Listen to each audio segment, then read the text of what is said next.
Now next question is question number 31। Previous class में हमने question number 30 तक complete कर लिया था। ठीक है, question number 31 is two coins are toss simultaneously, what is the probability of getting. First of all, अगर दो कॉइन्स को हम टॉस करते हैं तो उसके सैंपल स्पेस पॉइंट कितने होते हैं? चार। या तो हो सकता है दोनों ही कॉइन्स में क्या आ जाए, हेड, या एक में हेड दूसरे में टेल, या पहले टेल आ जाए फिर हेड आ जाए, या दोनों में क्या आ जाए, टेल आ जाए। अब आपको पता है किसी भी इवेंट की जो प्रोबेबिलिटी होती है वो क्या होती है, favourable events upon total event. जैसे आपका जो फर्स्ट वाला केस है, एटलीस्ट वन हेड, एटलीस्ट का मतलब कम से कम एक, मैक्सिमम जीरो। इसमें ये वाला केस छोड़ दो तो फेवर में कितने हुए, थ्री। तो फर्स्ट वाले पार्ट का आंसर क्या, 3/4, कोई दिक्कत। एटमोस्ट वन टेल, ज्यादा से ज्यादा एक टेल आना चाहिए, यानी कि मिनिमम कितना, जीरो, ज्यादा से ज्यादा एक। अब यहाँ आपके फेवर में जो पॉइंट है वो कौन कौन से है, ज्यादा से ज्यादा एक, ये और ये भी कितना होगा, 3/4। बस सैंपल पॉइंट चेंज हो गए, एक हेड और एक टेल। यहाँ आपके फेवर में कितने हैं, दो। तो ये कितना हो गया, 2/4, दैट इज 1/13 गानी।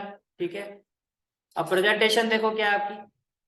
First of all what we will say that, आप सारे सैंपल पॉइंट लिखोगे। आप क्या लिखोगे, सारे के सारे sample point, HS, TT, ST, TS, और टोटल आउटकम कितना है आपका, 4। ये क्लियर। फिर आपने क्या कहा, let E be the event where we have at least one head. At least one head में फेवरेबल केस के एटलीस्ट वन हेड, तो मैक्सिमम कितने, एटलीस्ट का मतलब मिनिमम वैल्यू है, और जो भी उस केस की मैक्सिमम वैल्यू है वहां तक आपको जाना हो। ठीक है, तो एटलीस्ट वन हेड का मतलब इसमें ये भी आएगा, ये भी आएगा, ये नहीं आएगा, और ये आएगा, ये तीन आएंगे। तो फेवरेबल आउटकम कितने हो गए, 3। तो प्रोबेबिलिटी ऑफ एन इवेंट क्या होता है, favourable outcome upon total outcome. तो 3/4, first part clear. Second part, let E be the event where we have at most one tail. At most, ज्यादा से ज्यादा एक टेल हो सकता है, तो मिनिमम क्या, 0। ज्यादा से ज्यादा एक, इसको हटा दो।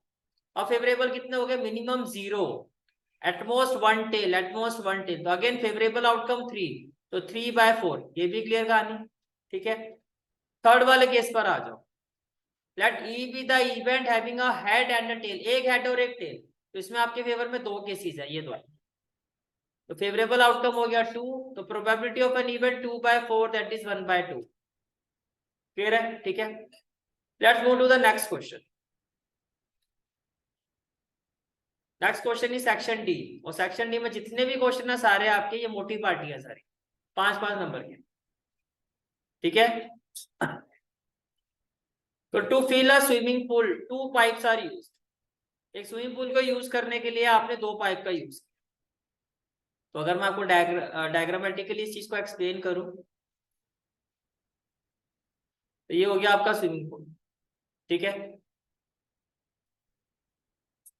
और आप 2 पाइप का यूज करो। एक पाइप जो उसका डायमीटर क्या है, ज्यादा है, let this pipe be pipe 1।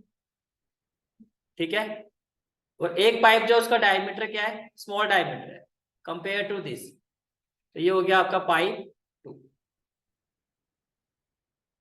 Pipe 2, pipe 1, दोनों से साइमल्टेनियस का मतलब एक साथ वाटर फ्लो कर रहा है इसको फिल करने के लिए।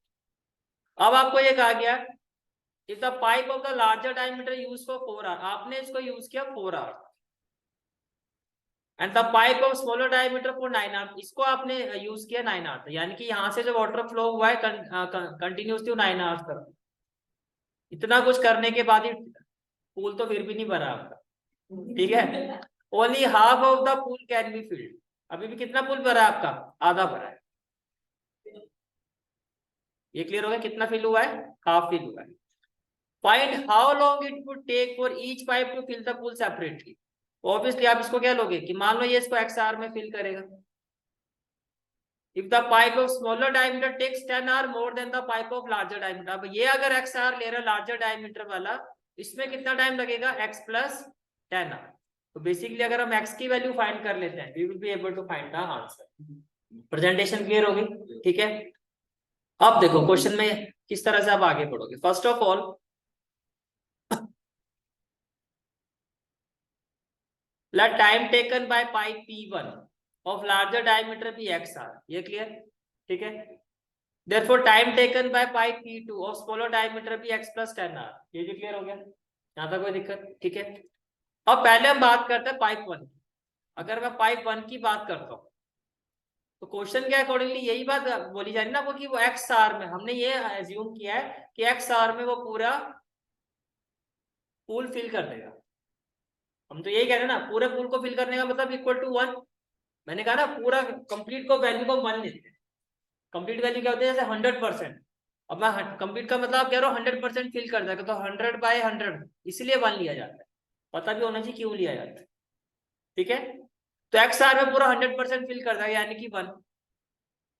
तो 1 आर में कितना फिल करेगा, अगर इसकी जगह 1 लिखा है तो ये यहाँ डिवाइड हो जाएगा, दैट इज 1/x। यानी कि 1 आर में ये पूल का कितना पोर्शन फिल करेगा, 1/x।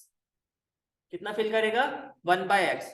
तो 4 आर में कितना फिल करेगा, इसको आप 4 से मल्टीप्लाई कर दो, तो 1/x इंटू 4 कितना हो जाएगा, 4/x पोर्शन वो फिल करेगा। पहले बताओ ये कहानी क्लियर है यहाँ तक, ठीक है। अब हम बात करते हैं सेकंड पाइप की, P2 की। उसकी इंफॉर्मेशन ये है आपकी, इसकी इंफॉर्मेशन ये है आपकी कि 4πP2 इन x प्लस 10r, ये पूरा ये भी हमने ये एज्यूम किया है कि x प्लस 10r में ये 100% पूल फिल कर देगा। तो 100% अगेन 100/100 दैट इज 1। ये क्लियर। तो 1 आर में कितना फिल करेगा, अगेन इसकी जगह आपने 1 किया, ये डिवाइड हो जाएगी वैल्यू 1/x प्लस 10। तो 1/x प्लस 10 पोर्शन जो है 1 आर में फिल करेगा। तो 9 आर में कितना फिल करेगा, इसको 9 से मल्टीप्लाई कर दो, तो 1/x प्लस 10 इंटू 9, तो ये क्या हो जाएगा 9/x प्लस 10। इतना पोर्शन ये 9 आर में फिल करेगा। ये कहानी क्लियर। अब क्वेश्चन में ये कहा गया है कि जो पाइप 1 है, अगर आप उसको 4 आर चलाते हो, पाइप 2 को अगर आप 9 आर चलाते हो, तो जो आधा जो पोर्शन है किसका, पूल का, हाफ पोर्शन ऑफ पूल जो है वो फिल हो जाएगा। पहले बताओ ये बात समझ में आ रही है, हाफ पोर्शन ऑफ पूल जो है आपका वो क्या हो जाएगा, फिल हो जाएगा।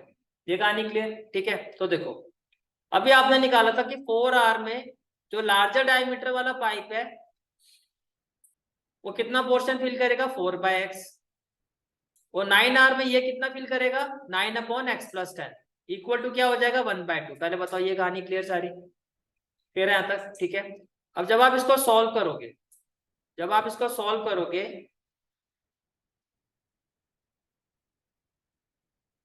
ओके, जब आप इसको सॉल्व करोगे व्हाट यू विल हैव, यहां से आपका एलसीएम आ जाएगा x और x प्लस 10, राइट। x से x कैंसिल हो जाएगा, तो 4 इंटू क्या हो जाएगा, x plus 10, plus x plus 10 से x प्लस 10 कैंसिल हो जाएगा, तो 9 इंटू क्या हो जाएगा, x, तो ये हो जाएगा 9x। ये क्लियर। तो 4 into x 4x, 4 into 10 40 plus 9x upon में क्या हो जाएगा, x into x x square और x into 10 10x equal to क्या हो जाएगा, 1/2। ये क्लियर हो गया, ठीक है। अब आगे देखो, अब जब आप इसको सॉल्व करोगे, देखो can I say that 9 plus 4x that is 13x plus 40 upon x square plus 10 equal to क्या हो जाएगा, 1/2। ये क्लियर है सबको, ठीक है। अब क्रॉस मल्टीप्लाई करो, 13x प्लस 40 को 2 से मल्टीप्लाई करो, 13x इंटू 2 क्या हो जाएगा, 26x प्लस 40 इंटू 2 क्या हो जाएगा, 80 इक्वल टू 1 को इसके साथ मल्टीप्लाई करो, ये हो जाएगा x स्क्वायर प्लस 10x। ये क्या हो जाएगा, x स्क्वायर प्लस 10x। जब आप इसको फर्दर सॉल्व करोगे बट वी विल हैव, देखो x square plus 10x, 26x को शिफ्ट करोगे तो क्या हो जाएगा, -26x। 80 को शिफ्ट करोगे तो क्या हो जाएगा, -80 इक्वल टू 0। अब यहाँ पर हम क्या करेंगे, देखो ये हो जाएगा x square -26x plus 10x क्या हो जाएगा, -16x। -80 इक्वल टू 80 के ऐसे फैक्टर बनाओ कि -16 आ जाए, 24 जाए 80 और -16 है तो -20x प्लस 4, मिडिल टर्म जो है वो इसके इक्वल आनी चाहिए सॉल्व करके।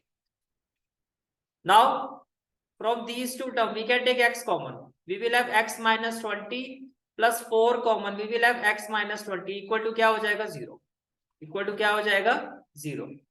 कॉमन फैक्टर क्या हो जाएगा, x -20 and then x plus 4 equal to 0। अगर x -20 को आप 0 के इक्वल रखते हो तो x की वैल्यू क्या आएगी, 20।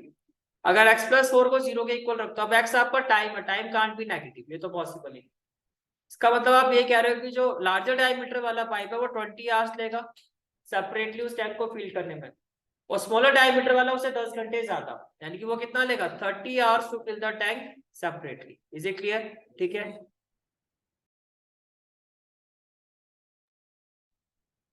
देखो ये जो ओवर वाला क्वेश्चन है आपका, इसमें क्या कहा गया आपको, इन अ फ्लाइट ऑफ 600 किलोमीटर, तो जो टोटल डिस्टेंस है उस फ्लाइट का, डिस्टेंस आपको पता कांस्टेंट रहता है, कितने किलोमीटर की फ्लाइट थी 600 किलोमीटर की, an aircraft was slowed down due to bad weather, its average speed for the trip was reduced by 200 kilometre per hour.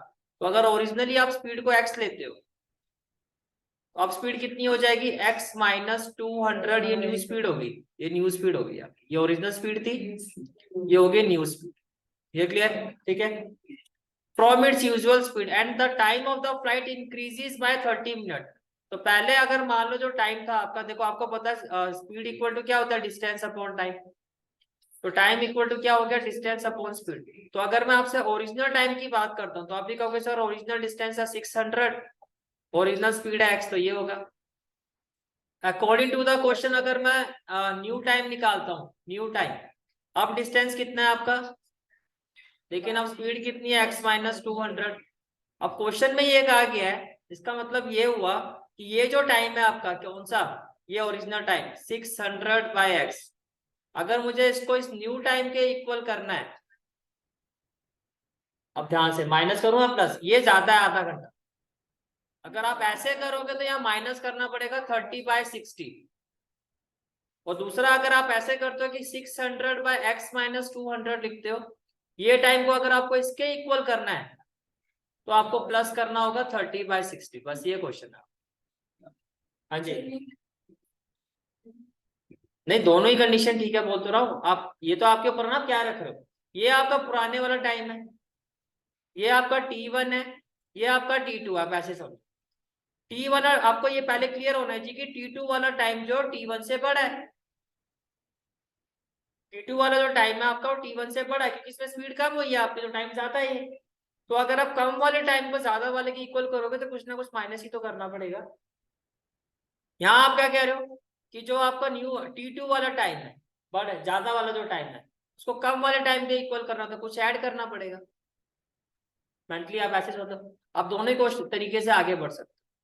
तो schedule duration of the flight, तो कितना आपका टाइम लगेगा वो आपको फाइंड करना। क्लियर हो गया यहाँ तक? ठीक है। तो देखो फर्स्ट ऑफ ऑल क्वेश्चन में किस तरह से आगे बढ़ोगे, लेट टोटल, देखो टोटल डिस्टेंस कवर तो आपको गिवन है, इसमें तो लेट वाली कोई बात नहीं है, तो कांस्टेंट है, फिक्स है आपका। Let average speed, average speed को आपने क्या ले लिया x किलोमीटर पर आवर, तो न्यू स्पीड क्या हो जाएगी x minus 200 kilometre per hour. ये क्लियर हो गया। Then can I say that original time, अब आपको पता टाइम इक्वल टू क्या होता है, डिस्टेंस अपॉन स्पीड, तो डिस्टेंस आपका फिक्स है, और आपका जो टाइम एवरेज स्पीड है, ओरिजिनल स्पीड है, वो कितनी है x। ये क्लियर हो गया यहाँ तक। तो ओरिजिनल टाइम तो हो गया 600 बाय x, समझ में आ गया कितना हो गया 600 बाय x। अब जो न्यू टाइम होगा वो इस वाले टाइम से कितना ज्यादा लगेगा, आधा घंटा ज्यादा। अकॉर्डिंग टू द क्वेश्चन जो न्यू टाइम होगा वो इस वाले टाइम से कितना ज्यादा होगा, हाफ एन आवर ज्यादा है, तो इसमें मैंने प्लस कर दिया 30/60 आवर। ये क्लियर हो गया। तो इस क्वेश्चन के हिसाब से अगर मैं चलता हूं तो न्यू टाइम कितना होगा 600 बाय x प्लस 1/2। ये क्लियर हो गया, इतना आवर्स हो। ठीक है। ऑल्सो अगर मैं न्यू स्पीड के हिसाब से अगर ओरिजिनल टाइम निकालता हूं तो वो क्या होगा, न्यू टाइम निकालता हूं तो वो क्या होगा 600 अपॉन x माइनस 200। अब ये दोनों सेम चीज नहीं है, इन दोनों को क्या करोगे, इक्वेट करोगे, दोनों को इक्वेट कर दो। तो आप जब वो कंफ्यूज हो रहे हो तो कंफ्यूजन खत्म हो गया, किसको किसके इक्वल करना है, क्या ऐड करना है। तो सिंपल सी बात क्या कर सकते हो, दोनों का न्यू टाइम निकाल दो और फिर दोनों को क्या कर दो, इक्वेट कर। समझ में आ गई कहानी? ठीक है। तो भैया जब आपको इसको इसके इक्वेट करोगे तो ये आपकी क्वेश्चन बन जाएगी। आप देखो इसको सॉल्व कैसे करोगे, तो जब आप इसको सॉल्व करोगे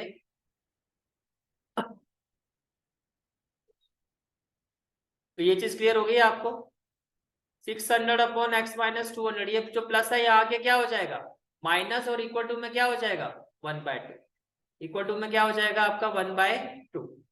यहाँ तक क्लियर है सारी चीजें? ठीक है। अब देखो जब आप इसको सॉल्व करोगे can I take 600 common? What we will have 1 upon x minus 200 minus 1 by x equal to क्या हो जाएगा 1/2। ठीक है, अब क्या होगा देखो ये मल्टीप्लाई हो रहा है, यहाँ के क्या होगा डिवाइड, तो 600 इंटू 2 ये क्या हो जाएगा 1200। और यहाँ से जब आप इसको सॉल्व करोगे तो यहाँ से आपका एलसीएम क्या आएगा x into x minus 200। x minus 200 से x माइनस 200 कैंसिल, तो x इंटू 1 क्या हो जाएगा x, फिर आ जाएगा माइनस, देन x से आपका x कैंसिल हो जाएगा, तो x माइनस 200 इंटू 1 हो जाएगा x माइनस 200 इक्वल टू क्या हो जाएगा 1/1200। जब आप इसको फर्दर सॉल्व करोगे तो ये हो जाएगा x minus x minus minus क्या हो जाएगा plus 200 upon x square minus 200x equal to क्या हो जाएगा 1/1200। ये क्लियर हो गया?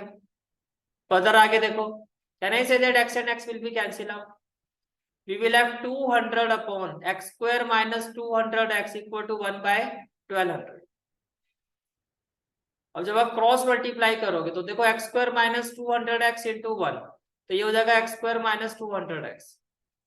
1200 को 200 से करोगे तो ये हो जाएगा 2,40,000।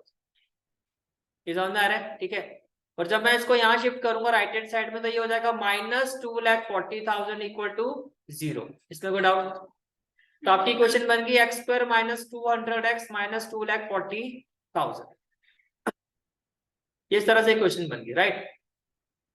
तो क्वेश्चन क्या थी आपकी, x square minus 200x minus 2,40,000 equal to 0। अब माइनस 200x को स्प्लिट करना है आपको, तो आपने कैसे स्प्लिट किया, माइनस 600x प्लस 400x, तो सॉल्व करके माइनस 200x ही आएगा।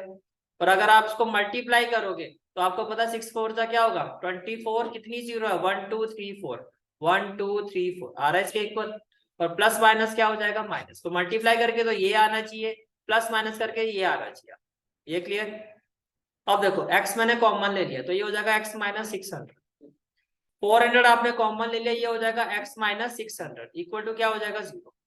कॉमन फैक्टर क्या है दोनों से आपका x माइनस 600, बाकी क्या हो जाएगा x प्लस 400 इक्वल टू 0। ये क्लियर हो गया? ठीक है, अब जब आप इसको सॉल्व करोगे व्हाट वी विल हैव, अगर मैं इसको 0 के इक्वल रखता हूं तो x इक्वल टू क्या हो जाएगा 600, और आप इसको 0 के इक्वल रखते हो तो x इक्वल टू, ये तो पॉसिबल ही। ये क्लियर हो गया? ठीक है, इसका मतलब ये कि जो एक्चुअल स्पीड होगी वो कितना होगा आपका 600 किलोमीटर पर आवर। अब एक्चुअल टाइम का फॉर्मूला क्या था हमारा, एक्चुअल टाइम जो हमने फाइंड किया था वो कितना आया था 600 बाय x, यही लिया था ना आपने, और x की स्पीड कितनी आई है 600, तो यहाँ पुट करोगे कैंसिल हो जाएगा, तो फाइनल आंसर क्या हो जाएगा 1 आवर। Is it clear? ठीक है,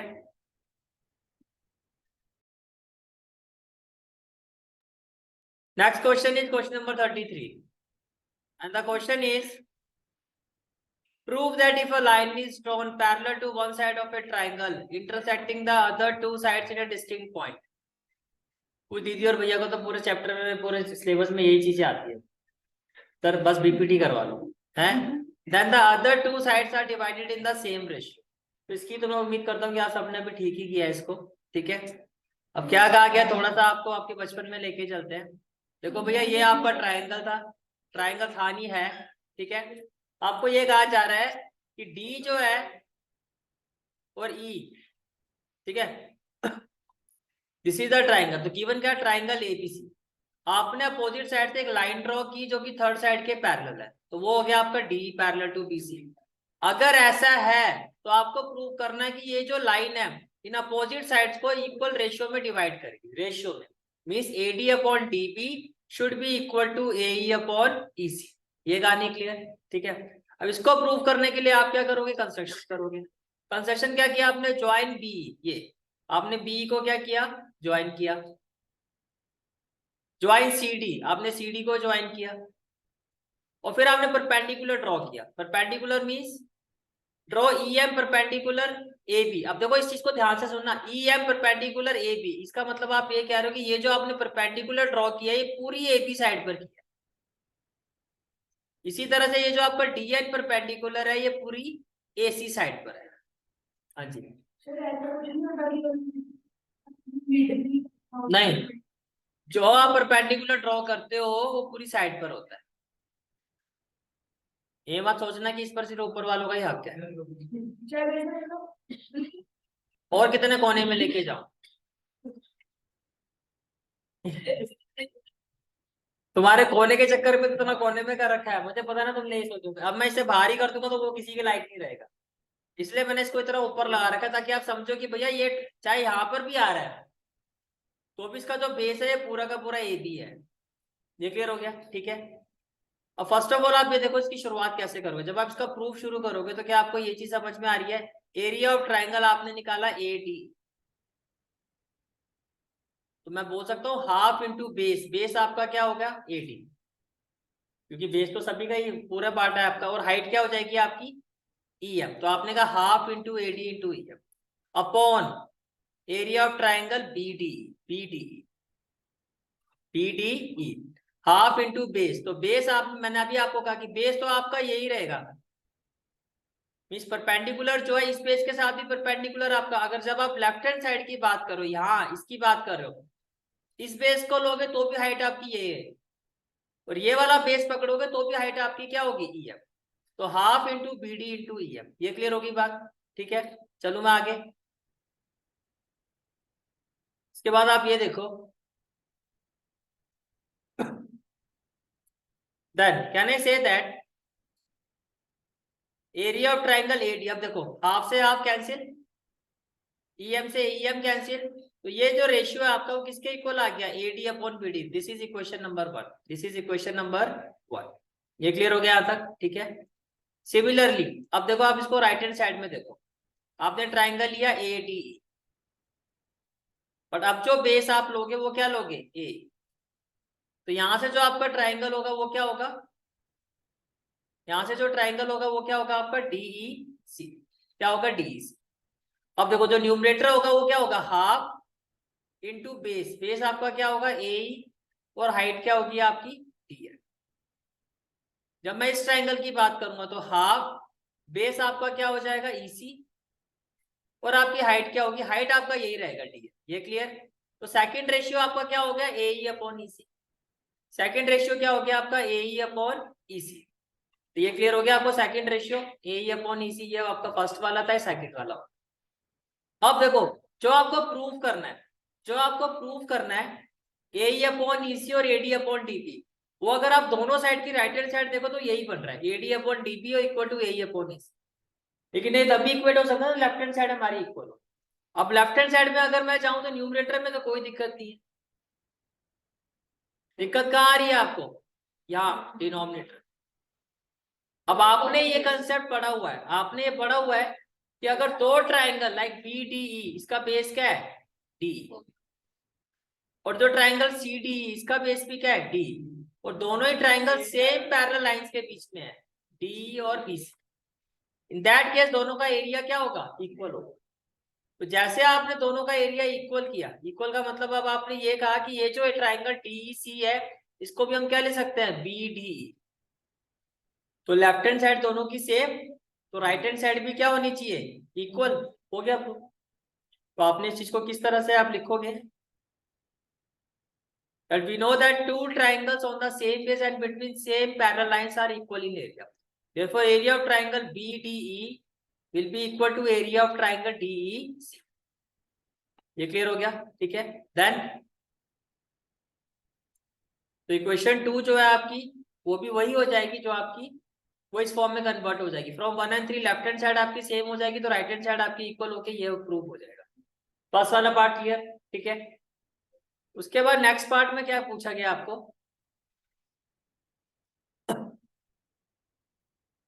Using the above theorem, prove that a line through the point of intersection of the diagonal and parallel to the base of a trapezium divide the non-parallel sides in the same ratio. कहने का मतलब ये है, पहले तो figure से समझो। ये आपका ट्रेपीजियम, ठीक है? This is your trapezium and this is the diagonal, this is the diagonal, ठीक है? अब आपको कहा गया कि आपने एक लाइन ड्रॉ की इस डायगोनल के इंटरसेक्शन से, लाइक दिस। अब ट्राइपीजियम में क्या होता है? One pair of parallel side, वो यहाँ पर क्या है आपका? ए बी और डीसी। तो नॉन पैरेलल क्या है, एडी और बीएफ। अब आपको ये कहा जा रहा है ये जो लाइन ईएफ है, ये जो लाइन ईएफ है, ये नॉन पैरेलल साइड्स को इक्वल रेशियो में क्या करेगी, divide. Means AE upon ED should be equal to BF upon FC. ये समझ आ रही है बात, ठीक है। तो आपने कहा गिवन क्या है, trapezium ABCD where AB is parallel to DC and EF is parallel to DC. ये भी मैं कह सकता हूं, आपने लाइन ड्रॉ की है, ईएफ पैरेलल टू डीसी और एसी क्या है आपका डायगोनल। देखो जो क्वेश्चन में आपको कहा गया, फिर वहां पे लेके चलता हूं। Using the above, they prove that a line through the point of intersection of the diagonal and parallel to the base of a trapezium. Question में कहा गया ये जो लाइन है आपकी, ये जो लाइन है आपकी, वो ट्राइपीजियम के बेस के क्या है, पैरेलल है। तो मैं बोल सकता हूँ EF is parallel to DC। ठीक है, मैं फिर से रिपीट कर रहा हूँ, इस पॉइंट पे कंफ्यूज मत होना।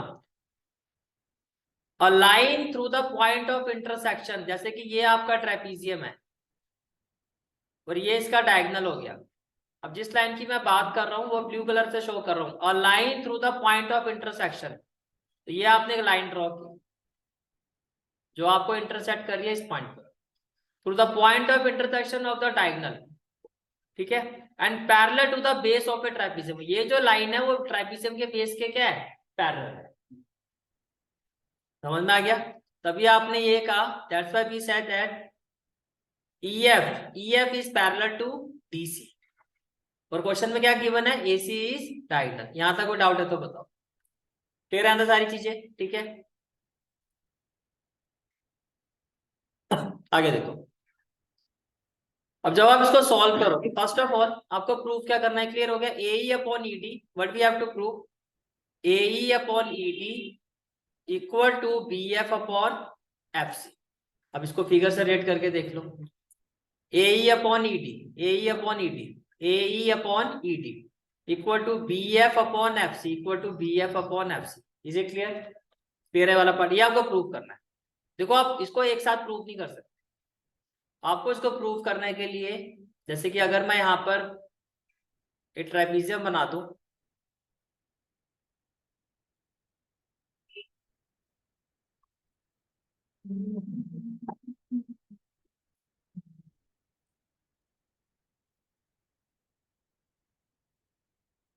ये मान लो आपका ट्राइपीजियम है, राइट, और ये आपका पॉइंट हो गया ABCD,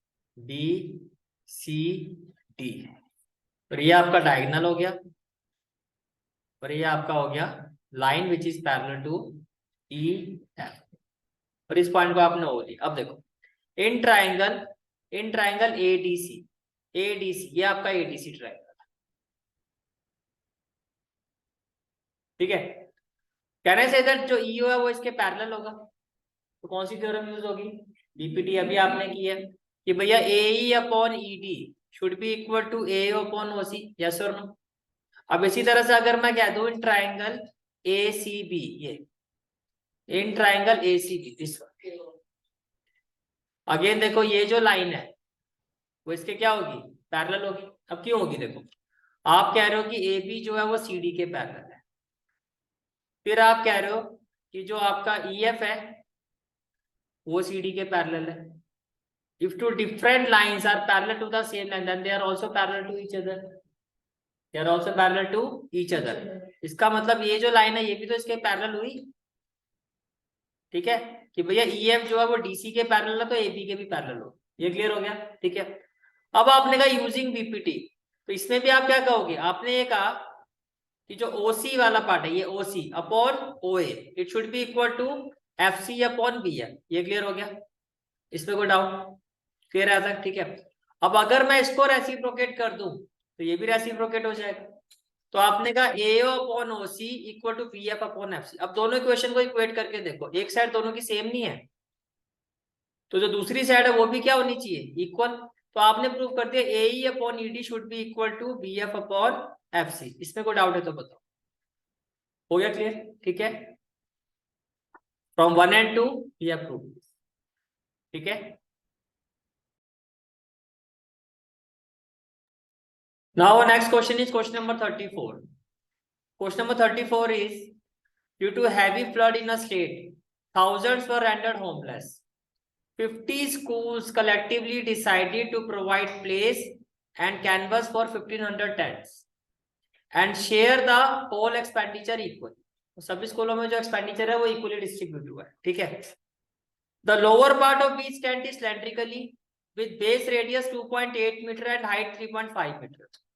तो देखो जो लोअर पार्ट है इसका वो कैसा सिलेंड्रिकल शेप में है, तो आप इसको ऐसे समझो, ये लोअर पार्ट है।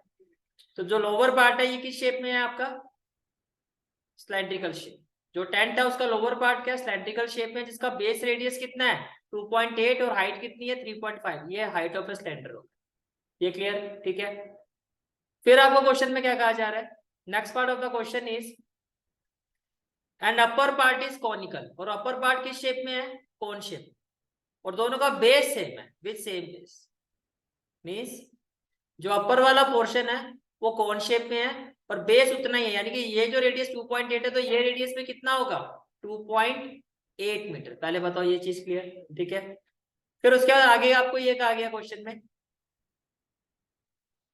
But of height 2.1 metre. जो कॉनिकल पोर्शन है उसकी हाइट आपकी कितनी है 2.1। तो जो वर्टिकल हाइट है कॉनिकल पोर्शन की, जो वर्टिकल हाइट है दैट इज 2.1 मीटर। ये क्लियर हो गया, ठीक है। फिर आपको ये कहा जा रहा है आगे, if the canvas use to make the tent, जिस कैनवस से आप टेंट बना रहे हो उस कैनवस का रेट दिया हुआ है, कॉस्ट दी हुई है 120 पर मीटर स्क्वायर। इसको क्या कहते हैं, ये रेट है, ठीक है। रेट का मतलब पर मीटर स्क्वायर इस तरह से होता है, तो आपको रेट गिवन है। Find the amount shared by each school to set up the tent. देखो टोटल कॉस्ट आपको फाइंड करनी है और आपको पता है किसके इक्वल होगा, एरिया इंटू रेट। एरिया आप निकालोगे, दो फिगर इन्वॉल्व है, तो अगर दो फिगर इन्वॉल्व होती तो हम क्या निकालेंगे, जो एरिया होगा यहाँ पर, area of canvas use for one tent, it will be area of canvas use for making one tent is equal to area of curved surface area of cone plus curved surface area of cylinder. ये बात clear. अब curved surface area of cone होता है पाई r L, are तो है आपके पर L आपको फाइंड करना, and we know that L is equal to root R square plus H square. इसमें कोई दिक्कत, ये निकल जाएगा, plus curved surface area of cylinder 2 pi R है, इसमें कोई दिक्कत नहीं। रेडियस भी है और एचपी की बना, पाई की वैल्यू आपको पता 22/7। तो ये चीज क्लियर हो गई, ठीक है। तो बेसिकली आपको ये चीज समझ में आ रही है। आप क्या निकालोगे, पहले एल निकालोगे, एल इक्वल टू क्या होगा root R square plus H square. R आपका कितना है, सेम है 2.8 और एच आपको गिवन है 2.1। जब आप इसको सॉल्व करोगे तो 2.8 का स्क्वायर क्या होगा 7.84 आएगा, और 2.1 21 का स्क्वायर आपको पता 441 होता है, तो 4.41 दोनों को ऐड करोगे ये हो जाएगा 12.25। लॉन्ग डिवीजन मेथड क्लियर है सबको, है करके दिखाओ, क्लियर है करके दिखाओ। 12.25 का स्क्वायर रूट निकालना है आपको, 12.25। तो देखो ये हो गया 12.25। इसमें क्या करते हैं हम, पेयरिंग करते हैं। तो डेसिमल के बाद हो गया आपका 25 और डेसिमल से पहले हो गया आपका 1। अब जिस भी टेबल में आप ट्राई करोगे उसको उसी से मल्टीप्लाई करके, क्या कोई ऐसा टेबल है जिसको मैं उसी से मल्टीप्लाई करूँ 12 आ जाए, 12 तो किसी का भी स्क्वायर नहीं होता। और 4 से करूंगा तो 4 4 जा 16, तो ये तो बड़ा हो गया, तो 3 3 जा 9, तो यहाँ आप लिखोगे 3 into 3 दैट इज 9। 12 - 9 हो गया 3। अब ये डेसिमल है, ये एज इट इज हो जाएगा आपका। अब जो भी यहाँ नंबर होता है इसका डबल यहाँ आता है, तो 3 का डबल क्या हो गया 6, ठीक है। डेसिमल यहाँ हो गया, अब ये पूरा कैरी डाउन होगा तो ये हो जाएगा 2 5। अब मुझे लास्ट में दिखाई दे रहा है 5, तो मैंने 6 के आगे 5 रखा और 5 से मल्टीप्लाई किया। 5 5 जा 25, 6 5 जा 30 और 32, तो 65 5 जा कितना हो गया 325। ये क्लियर हो गया, ठीक है। तो क्या अब ये समझ में आ रहा है आपको, ये कितना आएगा 3.5 मीटर। ये क्लियर हो गया, ठीक है। अब देखो कैनवस रिक्वायर्ड फॉर, देखो टोटल कितने कैनवस है 1500, टोटल कितना है 1500। पहले एक का एरिया निकालोगे, तो canvas required for one tent it will be equal to curved surface area of cylinder plus curved surface area of cone, तो it will be equal to 2 pi r h plus pi r l. ये clear हो गया। जब इसकी valuation करोगे आप, what we will have, देखो 2 in place of pi we will put 22/7। Radius आपको दोनों की कितनी गिवन है 2.8। हाइट ऑफ सिलेंडर जो है आपका वो है आपका 3.5। ठीक है, पाई हो गया 22/7 और एल हो गया आपका 3.5। ये क्लियर हो गया। नाउ कैन आई से इधर देखो 22/7 2.8 इंटू 3.5, 22/7 2.8 इंटू 3.5, ये तो कॉमन है, इसको कॉमन ले लो। तो विद इन ब्रैकेट क्या हो जाएगा आपके पास 2, ये पूरा ही कॉमन ले लिया तो इसकी जगह क्या आ जाएगा 1, तो दैट इज 2+1। ये क्लियर हो गया यहाँ तक, ठीक है।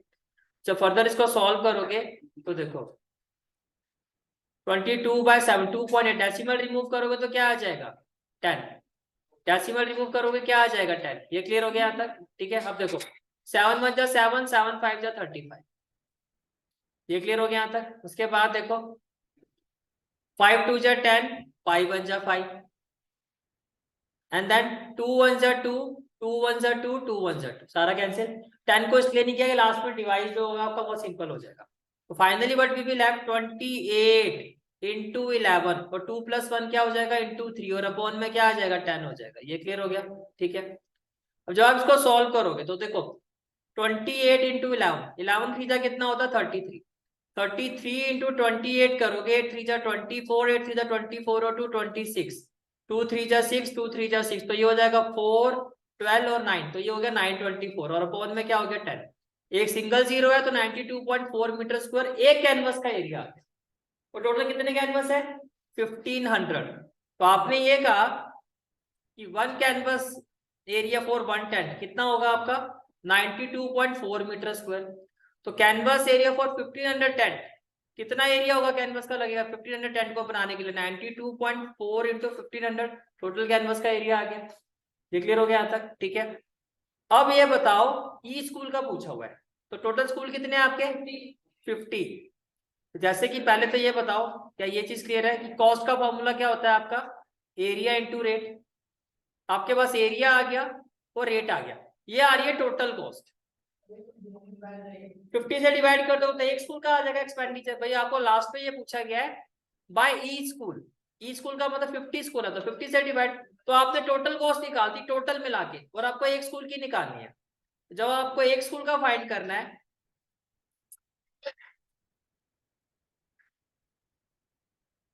तो टोटल नंबर ऑफ स्कूल कितने हैं 50, टोटल नंबर ऑफ स्कूल कितने हैं 50। तो जो आपसे पूछा गया इसको फिर आप किस तरह से लेके जाओगे amount shared by each school, तो इस वैल्यू को 50 से क्या कर दोगे डिवाइड। तो देखो 0 से 0 कैंसिल, 5 3 जा 15 और 0। जब आप इसको सॉल्व करोगे तो ये हो गया आपका 92.4 इंटू 30 इंटू 120। तो 92.4 को 30 से मल्टीप्लाई करो, देखो डेसिमल रिमूव करूंगा 0 से 0 कैंसिल, 924 को 3 से करोगे 4 3 जा 12, 3 2 जा 6 और 1 7, 9 3 जा 27, ये आ गया 2772 इंटू क्या हो गया 120। इसको मल्टीप्लाई करोगे फाइनल आंसर जो आएगा आपका 3,32,640। अब ये किसका आया है गुड, बाकियों का समझ में आ गया, ठीक है।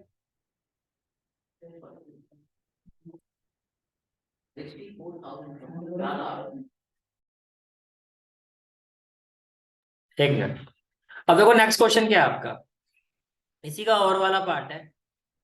क्वेश्चन ये है आपका there are two identical solid cubical boxes of side 7 centimeter. From the top face of the first cube, a hemisphere of diameter equal to side of the cube is scooped out. तो basically आप ऐसे समझो जैसे कि ये आपका हो गया फर्स्ट सॉलिड, ये क्या हो गया आपका फर्स्ट सॉलिड, यानी कि क्यूब दिया हुआ आपको, क्या दिया हुआ है क्यूब, ठीक है। तो आप बेसिकली ऐसे समझो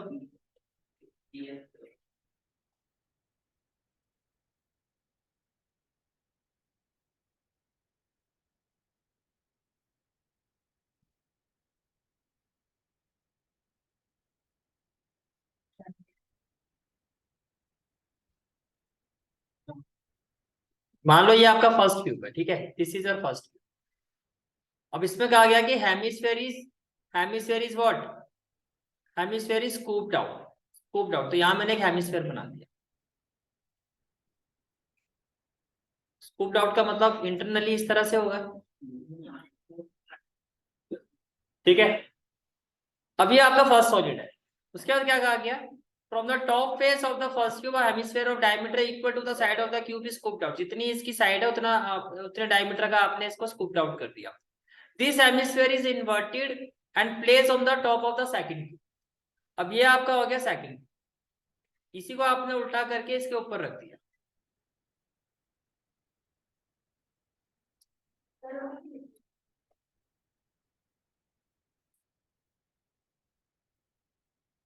तो मान लो ये आपका सेकंड क्यूब हो गया, इस हेमिस्फीयर को आपने इसके ऊपर लगा दिया ऐसे, तो ये कुछ इस तरह से हो गया, ए ऐसे और ये ऐसे। इतनी बात समझ में आ रही है? ठीक है। फिर आपको क्या कहा गया, इनका टोटल सरफेस एरिया का रेशियो निकालना। ये आपका सॉलिड 1 है, ये आपका सॉलिड 2। पहले बताओ इतनी चीज क्लियर। जब मैं इसका टोटल सरफेस एरिया निकालूंगा तो इसमें क्या होगा, total surface area of cube. मैंने कहा था क्यूब के केस में सिर्फ एक ही फेस आपका कॉमन रहता है, 5 फेसेस आपके जो होते हैं वो ऑक्यूपाइड नहीं होते हैं, तो इसमें total surface area of cube ही लिखा जाता है। जैसे अभी आपने सिलेंडर और कोन में किया था तो उसमें एक फेस दोनों में कॉमन था, बाकी फेस वो था, तो कब जो बचा हुआ था वो दोनों कर्व सरफेस एरिया था। इसमें आप कर्व सरफेस एरिया जो क्यूब होता है आपका, और total surface area of cube, इसमें देखो 6 फेसेस में से सिर्फ एक ही फेस तो जो है वो कॉमन है, बाकी 5 फेसेस तो उसके कॉमन नहीं है ना, तो इसमें टोटल ही लिखोगे। समझ आ गया? अच्छा, ये वाला जो पार्ट है, ये वाला पार्ट, ये हो गया plus curve surface area of hemisphere, ये क्लियर। और ये जो कॉमन वाला पार्ट है इसको तो माइनस ही करना है, तो माइनस हो गया आपका पाई आर स्क्वायर। सॉलिड 1 क्लियर हो गया। अब आओ सॉलिड 2 में, या इसको पहले निकाल लेते हैं। तो ये total surface area of cube आप ले लो pi l square, sorry 6 into side square 6 L square, ठीक है। और curve surface area of hemisphere क्या होता है, 2 pi are square minus pi r, तो मैं लिखूं 6 L square plus pi are square. ये सॉलिड 1 का आ गया, ये क्लियर है? ठीक है। आगे देखो, सॉलिड 2 में आ जाओ।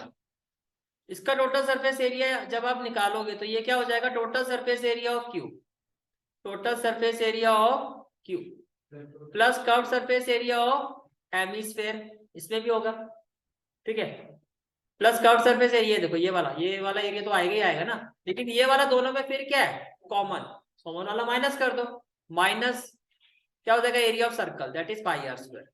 तो कह रहे हैं सेम ही आएगा 6 L square plus pi are square. Maximum जगह आप देखोगे इसको सॉल्व करने के लिए दिखाया गया, हो सकता है इसके सॉल्यूशन में सॉल्व, इसको सॉल्व करने की जरूरत ही नहीं है आपको। तो जब आप इसका रेशियो सेम वैल्यू से सेम वैल्यू को डिवाइड करोगे, रेशियो निकालोगे तो 1:1 ही तो आएगा। आ रही मेरी बात समझ में? मेन चीज है कि इस चीज को समझो, कॉमन वाला पार्ट ही तो माइनस होगा, बाकी सब तो ऐड ही करना था आपको। यही आपके एनसीईआरटी में क्वेश्चन गिवन है, यही मैं आपको अभी एक्सप्लेन कर रहा था। देखो कि पहले तो दोनों फिगर समझ में आ गई आपको, सॉलिड 1 और सॉलिड 2, ठीक है। फिर आपने ये कहा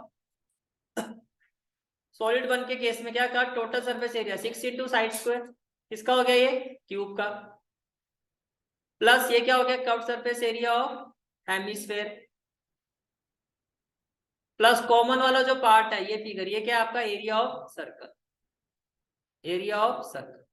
सेम यही चीज आपकी यहां आ जाएगी, ये क्या हो गया, total surface area of cube, ये रहा, प्लस कर्व सरफेस एरिया, ये तो कॉमन ही है ना किसी के साथ, ये तो ऐड करोगे, तो curve surface area of hemisphere ये कॉमन है, ये क्या है, सर्कल, तो माइनस एरिया ऑफ सर्कल, दोनों से सेम वैल्यू आएगी। तो जब आप एक रेशियो फाइंड करोगे, जब आप रेशियो फाइंड करोगे तो ये आपका 1:1 है, ये क्या आएगा आपका 1:1, ये क्लियर हो गया, ठीक है। अब सेकंड पार्ट में सेम चीज नहीं होगी, सेकंड पार्ट में सेम चीज नहीं होगी, मतलब दोनों का आंसर सेम नहीं आएगा। सेकंड पार्ट में जब आप इसको सॉल्व करोगे तो दोनों का आंसर सेम नहीं आएगा। क्यों नहीं आएगा, कोई बताएगा? वॉल्यूम फाइंड करना है, volume of each new solid form. Confusion हो रही है भैया, एक बात बताओ, जब आप इसमें अंदर ये चीज आ रही है तो इतना हिस्से से वॉल्यूम कम नहीं हो गया, ये तो माइनस होगा, लेकिन यहाँ तो ये चीज जुड़ रही है, वॉल्यूम सेम नहीं आ सकता। वॉल्यूम का मतलब क्या है कि उसमें कितनी चीज आ सकती है, इसमें तो इतनी जगह तो चीज आएगी नहीं ना, लेकिन इसमें तो पूरे खाली है अंदर, तो पूरा वॉल्यूम प्लस ये दोनों का वॉल्यूम ऐड होगा। तो वॉल्यूम के केस में ऐसा नहीं होगा, जब वॉल्यूम के केस में आप इसको फाइंड करोगे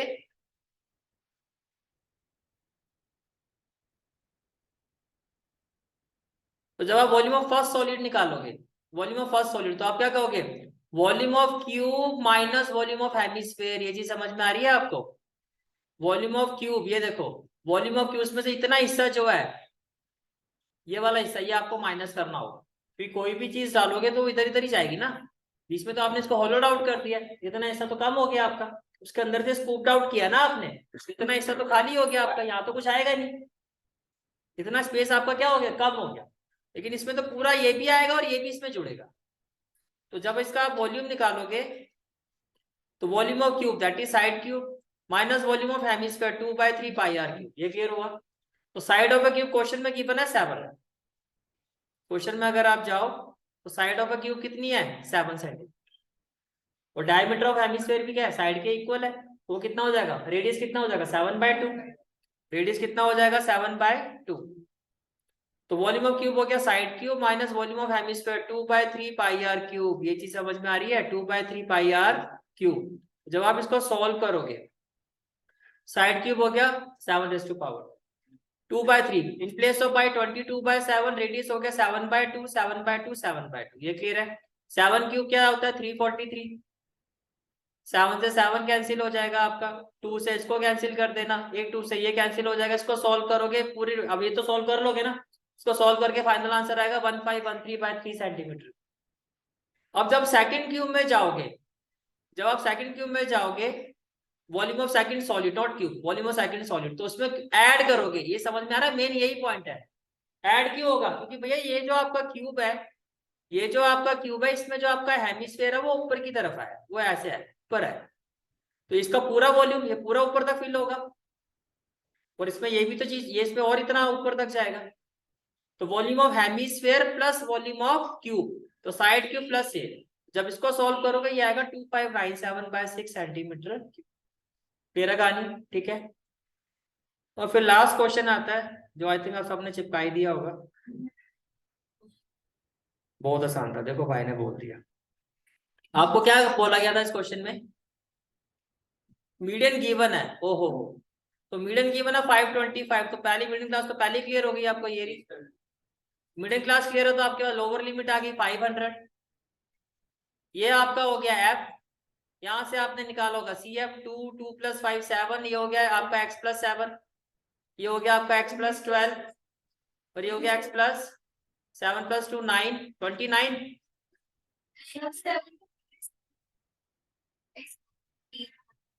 10 + 12 19। तो यार मैंने किया हुआ वहीं से दिखाया था, ये देखो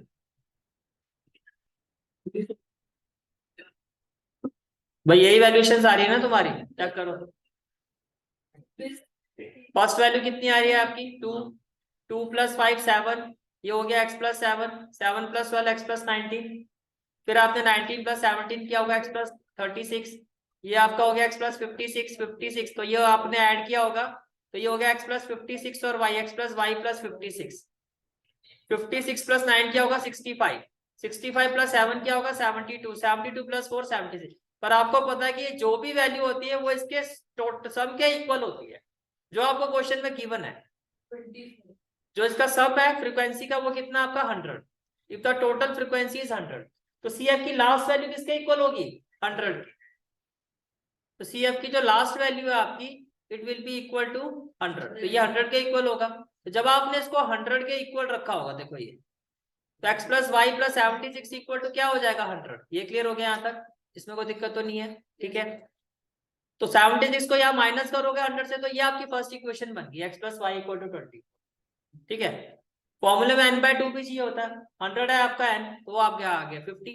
अब देखो मीडियन आपका 525 था, तो 525 का मतलब ये आपकी मीडियन क्लास है, तो आपकी लोअर लिमिट होगी 500, ये आपका हो गया एफ, सी एफ होता है प्रीसीडिंग, ये आपका सी एफ, तो लोअर लिमिट हो गया 500, एफ आपका हो गया वो तो मिडिल क्लास का ही लेते हैं दैट इज 20, और सी एफ हो गया आपका प्रीसीडिंग दैट इज x+36। अब आप फॉर्मूला अप्लाई करो, जब आप फॉर्मूला अप्लाई करोगे तो it is L + n/2 - CF/F/h, यही होगा आपका। तो जब आप इस वैल्यू को पुट करोगे, when you put all these values, तो देखो L की जगह तो आपका आ जाएगा, L की जगह क्या आ जाएगा 500, तो L की जगह आप पुट करोगे तो L की जगह आपका आ जाएगा 500, ये रहा आपका L। क्वेश्चन में मीडियन की वैल्यू गिवन है 525, ये हो गया आपका मीडियन। n/2 हमने अभी फाइंड किया था 100/2 that is 50 minus CF x plus 36। तो फ्रीक्वेंसी मिडिल क्लास की कितनी थी 20 इंटू एच, सबके बीच में 100 का गैप है। जब आप इसको सॉल्व करोगे तो 25 जा 100, इसको तो इधर ले जाओ, तो ये हो जाएगा 50 माइनस एक्स प्लस माइनस क्या होगा -36 इंटू 5। ये क्लियर हो गया, ठीक है। जब फर्दर इसको सॉल्व करोगे बट यू विल हैव, देखो 525 माइनस 500, तो ये आपका आ जाएगा 25। ये मल्टीप्लाई हो रहा है, यहाँ के डिवाइड करोगे तो 5 5 जा 25, तो 50 माइनस 36 माइनस एक्स। जब आप इसको फर्दर सॉल्व करोगे तो ये हो गया 5, 50 माइनस 36 क्या हो गया 14 माइनस एक्स, माइनस एक्स इधर आके क्या हो जाएगा प्लस एक्स, ये तो एक्स की वैल्यू कितनी होगी 9। Put x equal to 9 in equation 1। अगर आप इक्वेशन 1 देखो तो इक्वेशन 1 आपकी ये थी। अब यहाँ अगर मैं x की जगह 9 पुट करता हूँ तो 9 प्लस वाई इक्वल टू क्या होगा 20, तो y इक्वल टू 24 माइनस 9 कितना आएगा 15। आगे दोनों वैल्यू, यही आपका क्वेश्चन था और आपका सेक्शन